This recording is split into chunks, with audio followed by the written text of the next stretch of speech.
Hello student, myself Sonali ma'am. I am teaching you subject chemistry of 11th class. तो अभी हम study करने वाले हैं that is the covalent bond.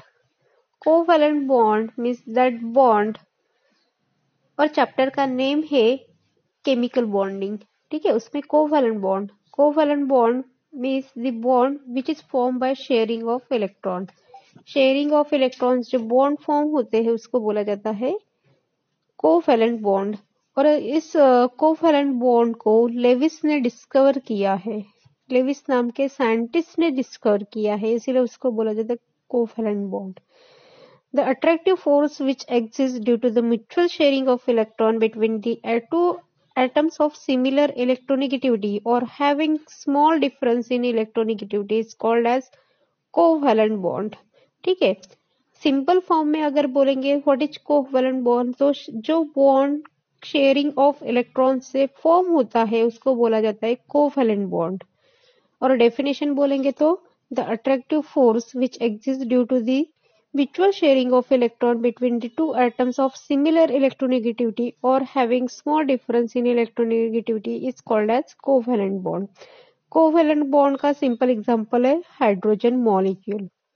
that is the formation of hydrogen molecule. Hydrogen molecule that is the H2 molecule. तो यहीं पे आपको दिख रहा है कि हाइड्रोजन यहाँ पे कितने मॉलिक्यूल है, 2 मॉलिक्यूल है. और हाइड्रोजन का इलेक्ट्रॉनिक कॉन्फिगरेशन है दैट इज दी 1s1. तो 2 हाइड्रोजन एटम है, मतलब उसके 1s1 1s1 ऐसे 2 इलेक्ट्रॉनिक कॉन्फिगरेशन यहाँ पे रहेगा.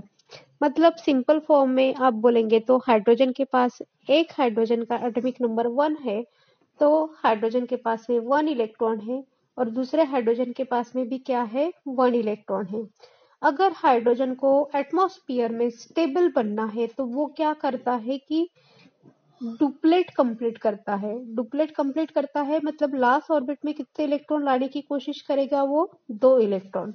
तो लेकिन हाइड्रोजन के पास में 1 इलेक्ट्रॉन है, तो वो क्या करता है, दूसरे हाइड्रोजन के पास में एक इलेक्ट्रॉन है, तो एक इलेक्ट्रॉन का वो शेयरिंग परफॉर्म करता है.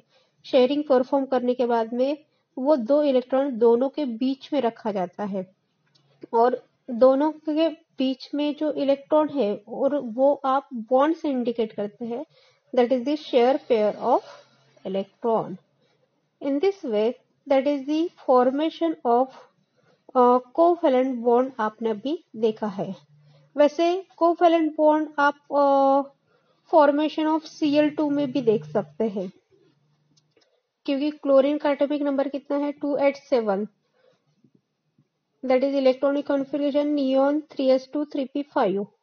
ठीक है, तो क्लोरीन के पास में 7 लास्ट ऑर्बिट में कितने इलेक्ट्रॉन है, 7. That is 2h7.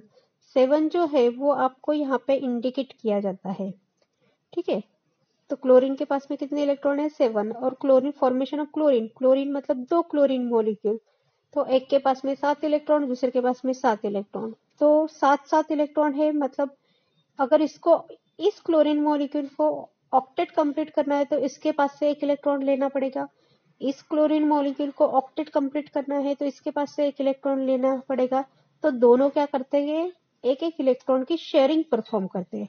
शेयरिंग से और जो बॉन्ड बनता है that is the covalent bond, the bond which is form by sharing of electron. In this way Cl single bond Cl. देखो यहाँ पे जो कोवैलेंट बॉन्ड है इसमें आयंस फॉर्म नहीं होते, मतलब पॉजिटिव नेगेटिव चार्ज में उसका कन्वर्शन नहीं होता है. सिर्फ क्या फॉर्म होता है, एक न्यूट्रल मॉलिक्यूल यहाँ पे फॉर्म होते हैं that is the Cl single bond Cl. In this way आज अपन ने देखा है that is the covalent bond. Covalent bond में अपन ने the bond which is form by mutual sharing of electron that is called as covalent bond. जो bond sharing of electron से फॉर्म होता है उसको कोवैलेंट बॉन्ड बोला जाता है. और कोवैलेंट बॉन्ड कौन से मॉलिक्यूल में प्रेजेंट है, that is the hydrogen molecule में प्रेजेंट है एंड क्लोरीन मॉलिक्यूल में वो प्रेजेंट है. Thank you so much.